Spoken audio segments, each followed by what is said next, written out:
তুমি আমার চুলগুলো এইভাবে খাটি দিও না। হয়ে জন্মাইছে সাবান নেকা কান্না শুরু করে দিছো, চুপটি মেরে বসে থাক। কি আমার বেটি এভাবে কান্না করতেছে কেন? ভাই দেখ না, আমি কালো বলে আমার আম্মু আমাকে পছন্দ করে না ঠিকই, কিন্তু তাই বলে চুলটা কেটে দিল। রে কান্না করিস না, আমি নাস্তাটা খেয়ে নে এবার। ও মা, আমি খালো বলে তুমি আমাকে এই পোড়া রুটিটা খেতে দিতে পারলা? ও মা, তোমরা কত আরাম করে ঘুমাচ্ছ আর আমি এখানে ঠান্ডায় বরফ হয়ে যাচ্ছি।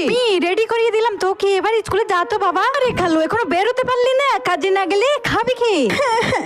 কালো বলে সব কিছু তো অবজ্ঞা। তুই আমার চিঠি কেন বসলে? উঠ বলছি, উঠ। এই ধরো তোমার কাজের টাকা। নিয়ে আসছো সেটা আগে বলবি না? যা, তোর কাজ শেষ, এবার এখান থেকে চলে যা। মা, তুমি দরজাটা খুলে দাও না। এভাবে হাত গুটিয়ে বসে থাকলে আর চলবে না, আমাকে কিছু একটা করতেই হবে। এই দাও তো তোর টাকাটা, আমি একদিন অনেক বড় হব, আল্লাহ তুমি দেখে রেখো। আল্লাহর রহমতে আজকে আমার ঘর বাড়ি টাকা পয়সা কোনো কিছুর অভাব নেই আর। এই তো সেই শান্তি, জীবনে সব সুখ। আমাকে এক গ্লাস জল দেন, আমার বুকে খুব কষ্ট হচ্ছে। শুধু কানে